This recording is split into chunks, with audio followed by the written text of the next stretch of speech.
Hey galera, Jason aqui em mais um vídeo analisando, comentando sinopses e ideias de mangás enviadas por vocês para mim. Lembrando que para você que tem vontade aí de ter a ideia do seu mangá lida e analisada nesse quadro aqui, tem o processo todo na descrição. Nós estamos analisando aqui sinopses enviadas em fevereiro de 2022, é um ano de atraso, infelizmente é isso, então já saiba que você enviando agora provavelmente leva quase um ano para ser lida, mas se você não tem todo esse tempo para esperar, então você pode ser um membro aqui do canal e ter a sua sinopse lida antes. Todo vídeo eu começo lendo a sinopse de um membro, então quem é membro aí consegue dar uma furada na fila e ter sua sinopse lida mais rápido. Quero agradecer, aliás, todo mundo aí que é membro do canal. Muito obrigado, vocês ajudam demais esse canal a continuar. Para ser membro você pode apoiar a partir de R$3 por mês, então são R$3 ali que talvez não façam diferença para você, mas quando junta vários membros aqui faz uma diferença muito grande para mim, ajuda esse canal a continuar existindo, a pagar aqui um pouco do trabalho que é fazer esses vídeos. Muito obrigado para quem já é membro, muito obrigado para você aí. Se você cogitar se tornar um membro, se você não puder se tornar um membro, deixa seu like aqui embaixo, seu comentário, que também é uma força muito grande aqui pro canal. Certo, começando a nossa primeira sinopse, uma sinopse de membro, como eu falei, e a seguinte são sinopses da nossa lista padrão. O nome da nossa primeira sinopse é Éden, o Outro Lado. Ícaro vive em um mundo dividido ao meio e para sair da realidade de guerras vai em busca do Éden, com o objetivo de realizar o desejo de ir para o outro lado da barreira. No trajeto vai em busca de artefatos e vê a podridão do mundo após uma longa e dolorosa jornada realiza seu objetivo e se decepciona ao ver que o paraíso é igual à sua realidade antiga. Certo.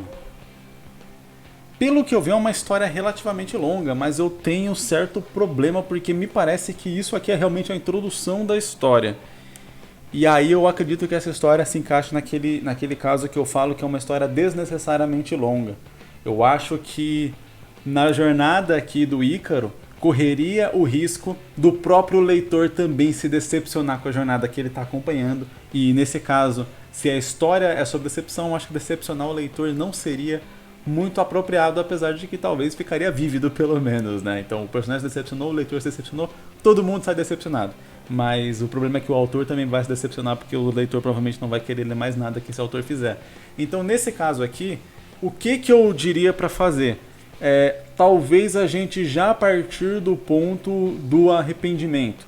A não ser que o arrependimento seja uma lição para ser aprendida no final, e aí a gente vai ter alguma outra jornada, algum ensinamento sobre talvez as coisas que o Ícaro deixou para trás em busca desse objetivo, né? Então talvez ele tinha coisas ali interessantes na vida dele, coisas boas, que ele acabou perdendo em busca do objetivo, e aí quando chega no final e ele se decepciona com essa nova realidade, ele vai aprender que deveria ter se apegado às coisas boas. E aí cabe ao autor, se ele quer fazer uma história mais fatalista, do tipo, acabou irmão, perdeu, foi, já era, ou se ele quer fazer uma história com uma mensagem um pouco mais positiva para quem está lendo, onde o Ícaro poderia talvez voltar atrás e perceber, não, essa vida que eu tinha aqui era boa, tudo que eu estava buscando do outro lado da barreira ali não era nada, na verdade, não era nada daquilo que eu imaginava, eu acabei idealizando tudo aquilo, vou voltar aqui e vou aproveitar mais a vida que eu já tinha. E aí tem todo um trabalho de construção de personagem para poder, né, fazer toda essa questão de mostrar muito como ele idealizava essa questão do que tem após a barreira, do que tem quando se adquire o Éden, né? E aí para poder mostrar essa decepção e poder trazer isso. O que eu quero dizer? Às vezes o autor, como autor, fica só assim, não, eu quero fazer ele se ferrar no final e tal. Mas a gente tem que pensar que essa história está sendo lida por alguém. E qual é a mensagem que você quer passar para essa pessoa que está lendo? Ok, a mensagem fatalista pode também bater de uma maneira mais firme do tipo, tome cuidado com o que você deseja, porque pode não ser aquilo que você está esperando e às vezes vai ser tarde demais. Por outro lado, esse tipo de mensagem também ela acaba sendo muito fatalista para pessoas que já chegaram mais ou menos nessa mesma posição onde o Ícaro está. Já uma mensagem um pouco mais positivista, né, onde o Ícaro ele consegue voltar atrás depois do arrependimento dele, e aí a mensagem fica, olha, se você correu atrás de alguma coisa e começou a perder, talvez ainda dê tempo de correr atrás e recuperar aquelas coisas que você estava prestes a perder ou coisa do tipo. E aí fica uma mensagem positiva também para quem está lendo. Então, cabe ao autor realmente ver o que é que ele quer abordar com essa história. Mas daí eu acho interessante o autor realmente pensar em um objetivo e ver o que eu quero abordar. Eu quero abordar esse sentimento de se você vai se arrepender daquilo, você tem que pensar muito naquilo que você quer fazer, porque você pode se arrepender e pode não ter mais chance de voltar, ou o sentimento de, mesmo que você tenha cometido certos erros, ainda dá tempo de voltar atrás e reparar os erros que você cometeu, etc. E aí, sabe, qual o leitor que você quer impactar? Muitas vezes a gente pensa numa história só porque sim, mas não acaba reparando que essa história ela tem uma coisa ali a mais que pode se conectar mais profundamente com o leitor. E quando a gente percebe isso, a história tem o potencial de ser muito mais poderosa do que simplesmente algumas historinhas legais ali que a gente está acompanhando por um curto período de tempo. É a diferença entre uma música que você escuta ali talvez na balada e curte aquela música que você escuta o tempo inteiro quando você está andando, caminhando, fazendo alguma coisa, etc. Porque aquela música te toca e ela realmente faz parte, é uma das suas músicas favoritas. A música que você vê ali numa festa, etc. Pode até ser legal naquele ambiente ali, mas não é o tipo de música que toca você, que você vai levar com você. Você está escutando ela ali, mas se fosse ela ou qualquer outro barulho ali também, o ambiente da festa importa mais do que a música. Então eu diria assim, tem histórias que elas são legais, mas elas são só legais, bacanas. Passa 2 semanas você esqueceu o que tinha ali. E tem histórias que realmente te marcam e você carrega com você para sempre. Eu acho que tem várias histórias que têm potencial para fazer isso e que é um potencial desperdiçado quando o autor poderia fazer isso e acaba só fazendo o padrão, digamos assim. E aí, falando sobre a parte do desnecessariamente longa, né? Eu acredito que realmente a gente poderia ter um desenvolvimento do personagem, mas já começar com ele talvez atravessando a barreira ou chegando já perto ali de atravessar a barreira e mostrar, né, toda a expectativa que ele tinha em relação a isso, etc. Claro que quando a gente corre com isso, a gente não consegue trabalhar tão bem essa expectativa, porém o contrário também é problemático, né? Se você estende muito isso para trabalhar essa expectativa, pode ser que a história fique desnecessariamente longa, ela fique enrolando ali para chegar onde quer chegar e ela corre o risco de ficar chata, já que, né, ela tem 2 objetivos, ela tem 2 marcos, né? Talvez que o primeiro marco é realmente ele sair e conseguir chegar nessa nova realidade, o segundo marco é ele se arrepender dessa realidade e aí dar essa abertura para o desfecho que o autor escolher, né? Seja ele voltando atrás ou seja ele percebendo que tudo que ele fez foi em vão. De qualquer modo, como a história tem 2 marcos, a gente precisa pensar qual que vai ser o marco verdadeiro da história e qual que a gente está caminhando para ele. E aí a gente vai dar um pouco menos de importância para o marco anterior. Dentro da história ele vai parecer ter importância, mas o autor, quando estiver trabalhando na história, já tem que pensar que esse não é o marco final. Então eu tenho que colocar ele num ponto da história onde caiba ali para eu poder fazer a continuidade. Porque tem algumas histórias que acontecem muito isso. Ela vai rumando para um caminho específico, para um marco desse que eu estou chamando, e aí ela continua depois desse marco. Só que, às vezes, o caminho foi tão bem construído para aquele primeiro marco que a continuidade dele fica sem graça. Fica meio estranha, fica parecendo aquele negócio tipo assim, já terminou, por que você está estendendo? Por que você está contando alguma coisa? Então nessa história aqui é perigoso acontecer isso. E aí entra o que eu disse do leitor também acabar se decepcionando. Se você trabalha muito bem o arco do personagem de atingir esse marco, talvez o próprio leitor se decepcione junto com o personagem e nesse caso isso não é uma realidade boa. Você tem que mostrar que o personagem se decepcionou, mas o leitor tem que continuar achando aquilo interessante. É um desafio, com certeza. Próxima sinopse. A história de uma garota conhecida como Lin, que vive em um mundo onde, se você nascer como um elementar, né, com alguns dos elementos, você pode agir praticamente como um deus. E como qualquer clichê, a protagonista não tem elementos, então ela faz um juramento que irá superar seus limites e desvantagens para se tornar a guerreira mais forte utilizando de estratégias e sorte. Aí o autor coloca entre parênteses, ainda estou pensando em um motivo para ela querer isso e na personalidade dela. Ok, eu acho que ela não iria querer contar com sorte, talvez. Ninguém nunca quer contar com a sorte, mas a sorte acaba fazendo parte da jornada de todo mundo, querendo ou não. Mas também, como em qualquer clichê, após um curto tempo ela descobre ter o elemento de raio, o mais poderoso entre os elementos, onde aquele que o contém será destinado a tomar o lugar dos deuses atuais. Só que por conta do juramento dela, de se tornar a mais forte guerreira, ela praticamente ignora o elemento e nunca ao mesmo tempo... Tá. e nunca ao mesmo tempo, que ela sempre tenta desviar do destino dela, tá? E nunca usa, eu imagino, nunca usa o elemento, ao mesmo tempo que ela sempre tenta desviar do destino dela, porque ela não acredita nessas coisas de se tornar o mais forte, porque o universo quer. Entendi. Pra mim tem, acho que uma questão aqui que fica um pouco batida, né? O autor falou sobre clichê várias vezes, a história parece realmente abordar alguns desses clichês, e eu diria que o clichê é sempre aquele velho negócio, né? O clichê, originalmente, ele é algo interessante, ele é algo que as pessoas gostaram. A partir do momento que elas gostaram, elas reproduziram isso nas próprias histórias. E aí, à medida que isso foi reproduzindo, isso foi se tornando algo muito batido, algo que é visto muitas vezes, logo algo que não é visto como original. Por conta de ser usado várias vezes também é utilizado de maneiras ruins, porque geralmente tem mais histórias ruins do que boas no mundo, né? Então você vai ver esses clichês sendo utilizados muito mais de maneira ruim do que de maneira boa. Logo, os clichês foram levados a ser acreditados que eram algo naturalmente ruim, que não é o caso. Então aqui, quando falar, a protagonista ela nasce fragilizada nesse mundo. É um clichê? É um clichê, mas é um clichê que torna interessante porque todo mundo gosta da jornada do underdog, né? Underdog é aquele personagem que ele não faz parte do complô, ele não nasceu com sorte, ele não nasceu com riquezas, ele não nasceu com bens, e ele vai conquistar o topo por mérito e esforço próprio.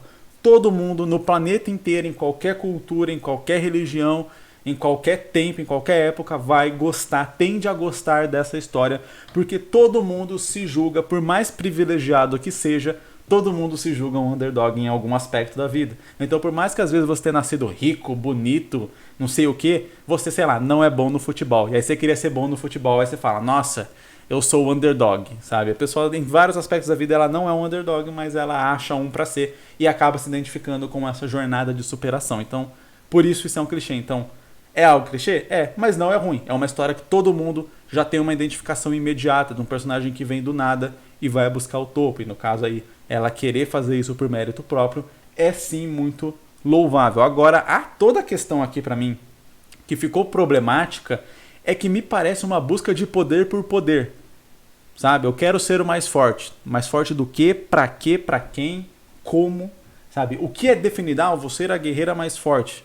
Guerreira mais forte do quê? De onde? Como que é definido quem é o guerreiro mais forte? Você ganha as Olimpíadas e você é coroado. Ó, tó, você é o guerreiro mais forte. Como funciona isso na cabeça da personagem, sabe? Tem várias histórias que trabalham isso e geralmente fica realmente muito ali no raso, muito nesse plano etéreo. Mas quando a gente está falando do objetivo principal da protagonista, de quem move a história, isso precisa estar muito claro e muito bem definido. O que é ser mais forte, o que é ser considerado mais forte para essa personagem, onde ela quer chegar palpavelmente ali no mundo, para que o leitor tenha um senso de progressão, de eu estou indo por esse caminho. O Naruto queria se tornar mais forte, porque ele era mais fraco, né? Ele era mais fraco comparado ali com todos os outros ninjas ali e tudo mais, e ele queria se tornar Hokage. Hokage dentro do universo de Naruto, né? Da hierarquia da vila, é a figura de maior poder. Então ele se tornar mais forte tinha a ver com ele virar Hokage e se tornar a figura de maior poder. Porém, o objetivo dele real, não era se tornar mais forte pura e simplesmente. Esse era um caminho que ele seguia para se tornar Hokage, porque na verdade ele queria ser reconhecido pelas pessoas. Então ele queria ter a admiração das pessoas, porque as pessoas até então desprezavam ele. Então você vê que, por mais que olhando de uma maneira superficial a história, você fale, o Naruto quer ser forte. Mas na verdade ele queria ter amigos, ele queria ter reconhecimento, porque foi aquilo que ele viveu sendo menosprezado a vida inteira. O caminho para ter, ele confundiu a amizade com a admiração. O caminho para ter admiração era ser o Hokage. Dentro da hierarquia ali da vila, ser o Hokage significava ser o ninja mais forte dentre os outros ninjas. Logo, buscar força, esse termo genérico, iria levar ele a conseguir a amizade e admiração. Na verdade, o Naruto se tornar Hokage no final é até uma coisa mais batida e até um pouco zoada se você parar pra pensar. Porque ele consegue amizade e admiração mesmo antes de se tornar Hokage. Então, talvez a jornada real do Naruto não seria necessariamente se tornar Hokage, mas sim perceber que ele já tem tudo aquilo que ele buscava. Ele tem vários amigos, ele tem uma vila que ele ama e uma vila que agora também ama ele tem um lugar ao qual ele pertence e ele não se sente mais sozinho, igual ele sentia antes. Ele conseguiu realizar esse objetivo antes de se tornar Hokage. Ele realiza esse objetivo no Pain, na luta contra o Pain, muito antes de terminar o mangá, e é exatamente sobre isso que eu tinha falado na sinopse anterior, né? O mangá ele culmina em um ponto, toda a história, toda a jornada do personagem era para ele ser admirado, e ele é admirado, ele salva a vila ali na luta contra o Pain. Tudo que acontece depois acaba virando uma barriga gigantesca na história que perde aquela empolgação e tudo aquilo que estava sendo construído até antes. O Naruto já é super forte, ele já é reconhecido, ele já tem amigos, ele já tem tudo o que ele queria. Ele só não tem o Sasuke. E aí fica nessa besteirinha de luta pelo Sasuke que vai se estendendo por tempo demais. É muito legal a treta com o Sasuke até o Naruto clássico. Quando chega no Shippuden a coisa vai ficando meio que intragável ali. De qualquer modo, parando de falar de Naruto um pouco, aqui nesse caso eu também sinto a falta, né? Não também, mas nesse caso aqui eu sinto a falta de um elemento real que justifique essa busca de força da personagem. Você consegue entender o personagem que, todo mundo tem poder, eu não tenho poder, então eu vou buscar as coisas por mérito próprio. Mas o que são essas coisas? Quando fala, quero ser a guerreira mais forte. Existe um padrão na sociedade onde as pessoas se tornam guerreiros, cavaleiros reais, etc. E aí você tem que entrar para a cavalaria real e não sei o que, e aí você tem graus de hierarquia, sabe? Tem essa coisa na sociedade, a sociedade é composta por isso, para que ela possa seguir esse caminho. Isso para mim faltou ser apresentado aqui na ideia para que eu consiga entender o caminho que a personagem quer seguir, como ela vai chegar nesse caminho. Acho interessante ela descobrir um mega poder Deus Ex Machina e ela não querer usar esse poder e fazer de tudo para não usar esse poder, para sentir que ela tem mais mérito, e aí talvez isso torne as coisas até mais difíceis para ela ainda, mas ela se manter apegada a isso. Pode ter algum momento na história onde ela quebre essa promessa, né? Um momento, e aí ela usa o poder e se sente mal por isso, e aí tem uma jornada de amadurecimento. Mas daí, qual seria a jornada de amadurecimento dessa personagem? Seria entender que as pessoas nascem diferentes, todo mundo tem as suas vantagens e desvantagens, e que uma coisa não limita o esforço que você pode fazer para realizar as coisas na sua vida, e que talvez negligenciar isso é só infantilidade, ou talvez seja um lance de que você tem que se manter fiel aos seus princípios e não pode quebrar eles, trazendo uma metáfora de que usar os poderes dela, na verdade, seria ser antiética ou algo assim, né? Então, você tem que se manter fiel aos seus princípios, porque quando você quebra os seus princípios, você perde parte de quem você é. Então, novamente, igual eu falei na sinopse anterior, qual o tema que a gente quer abordar? Qual a mensagem que a gente quer passar aqui nessa história? Muitas pessoas negligenciam essa questão do tema da história e da mensagem que quer ser passada, mas ela é fundamental para você definir para onde que você vai caminhar com a história e para a história fazer sentido. Porque quando você vai compondo as ações, as atitudes do personagem, os acontecimentos daquele personagem, quando você tem um tema bem definido, eu quero mostrar que você tem que se manter fiéis aos seus princípios para você não perder quem você é, para você não perder aquilo que fazia você ser você. Então você já sabe que você vai contar essa história dessa personagem tendo princípios muito fortes, e em algum determinado momento ela vai ter que quebrar esses princípios, ela vai se acostumar com quebrar esses princípios e vai começar a se perder, até algum momento onde ela vai ser confrontada com a realidade de que ela não é mais a pessoa que ela era, e que ela agora, sendo vista ao olhar de quem ela era antes, seria uma vergonha, e aí ela vai se envergonhar das suas próprias atitudes e vai perceber a mensagem, tema da história, e assim a gente conclui a história contando esse tema. Se vai ter lutas legais, se vai ter quedas, vai ter ascensão, se vai ter aliados, se vai ter inimigos, se vai ter armadilhas, isso tudo é um pormenor, porque todo o trajeto da história já está definido a partir do momento que você definiu qual é o tema que eu quero abordar nessa história.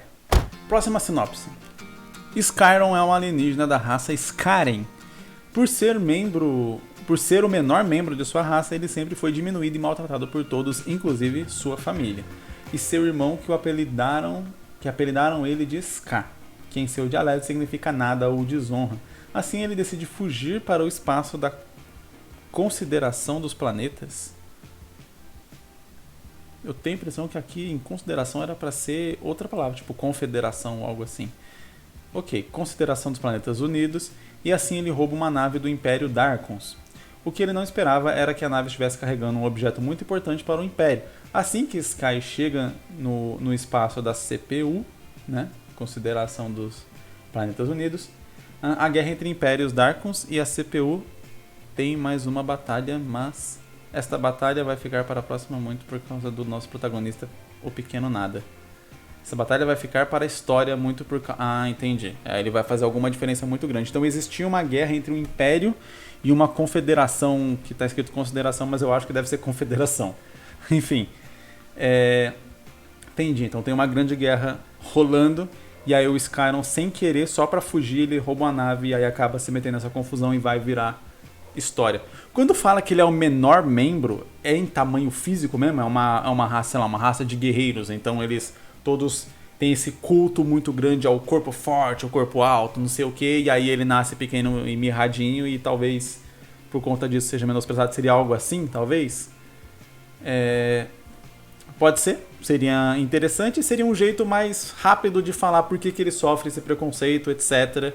E aí, tipo, já conseguir abordar e ir direto pra história, né? Seria muito mais rápido do que talvez ter que contextualizar muito mais todo o sistema cultural dessa raça pra gente entender e comprar a ideia de que ele é maltratado e diminuído e etc. Até pela própria família. Que aí seria uma cultura muito entranhada mesmo na espécie, a ponto de a própria família acabar maltratando ele. Então, eu acho que se for alguma coisa mais superficial, mais fácil de ser entendida, ajuda o leitor a comprar a motivação logo de cara e poder mergulhar na história. Porque pelo que eu entendi, para que a gente saia do ponto onde ele rouba uma nave e ele é um Zé Ninguém e ele vai virar algo muito importante, a gente vai ter uma longa história por aí. E aí eu sempre falo sobre aquele negócio de longas histórias. Então, se vai ser uma longa história, eu já estou aqui dando uma dica para diminuir um pouco o começo, para a gente não gastar muito tempo nesse começo e aí continuar gastando muito tempo em várias coisas, a história ficar exageradamente gigante e não ser concluída. Que sempre o motivo pelo qual eu falo sobre essa questão das histórias serem grandes é do autor, né, não conseguir concluir por qualquer motivo. Que é sempre o que eu não quero que aconteça. Eu quero que as histórias sejam feitas do começo até o fim, porque um mangá só é um mangá, uma história só é uma história se ela tiver um ponto final. No final. Enfim, mesma jornada do Underdog que eu comentei nas sinopses anteriores, é muito interessante, todo mundo tem uma identificação imediata com esse tipo de história. Precisa-se, eu acho, pensar em alguma característica especial do Skyrim que leve ele a trilhar essa jornada do Underdog e realmente crescer, né? Virar ali uma figura emblemática ao ponto de realmente mudar os rumos da história e etc. Então, não sei, alguma característica realmente seja pertencente a ele, que talvez essa característica também é um dos pontos que ajuda ele a sofrer mais preconceito na terra dele. Novamente, se eles são um grupo muito focado em força física ou algo do tipo, talvez outros interesses mais intelectuais, artísticos ou algo assim, sejam vistos de maneira mais preconceituosa e aí talvez seja exatamente esses interesses dele que podem fazer com que ele seja benquisto e acabe ajudando a confederação ou o império ou sei lá qual parte que ele vai estar ali, né, onde que ele vai estar envolvido nisso, a vencer a guerra ou qualquer coisa do tipo, a fazer essa grande mudança na história que está sendo prometida aqui na sinopse. Enfim, não sei qual característica poderia ser abordada, mas daí cabe ao autor pensar, tá, para ele fazer, para seguir essa jornada que eu estou imaginando, ele precisa passar por esse ponto. Ele precisa ser visto aqui, ele precisa erguer a posição de general de não sei o que, por exemplo, ou algo assim, ele precisa conhecer essa pessoa. E aí, pensando nessas características, né, que o personagem pode ter já nativamente ali, serem características dele, né, da pessoa dele, apesar de ele ser um ET, que ajudem ele a cumprir esses papéis de modo que a história pareça fazer mais sentido, né? Não fique parecendo que tudo girou em torno de uma sorte, sabe? De tipo, ele tá aí, mas ele só teve sorte. Porque aí a gente quebra aquele lance da jornada do Underdog que eu tava falando. A gente quebra o lance de que alguém que que tá atrás das demais pessoas, que tá desfavorecido na vida, conseguir se erguer, conseguir alcançar o sucesso por méritos próprios, né? Quanto mais sorte a gente joga nesses méritos próprios, menos méritos próprios existe. Claro que tem toda uma discussão e tal no mundo sobre o que é sorte, sobre o que é mérito, etc. Várias coisas assim, mas a gente está falando dentro de uma história. Dentro de uma história a gente tem como, como autor e controlador daquela história, tem como fazer o personagem crescer por mérito ao desenvolver o roteiro, tentando não jogar muitas sortes para ele, né? Existe até uma frase famosa, eu não lembro a frase exata como que ela é, mas é um negócio do tipo que numa história o personagem principal nunca deve ter sorte, porque a sorte ela é uma facilitação de roteiro, No mundo real, a sorte existe como realmente um elemento etéreo ali e tal. Mas dentro de uma história, qualquer sorte eventual, ela foi escrita por alguém. Então ela automaticamente é uma intromissão do roteiro favorecendo o personagem. Então, quando você estiver analisando o seu roteiro, é sempre interessante olhar, peraí, esse personagem está tendo sorte aqui em algum momento?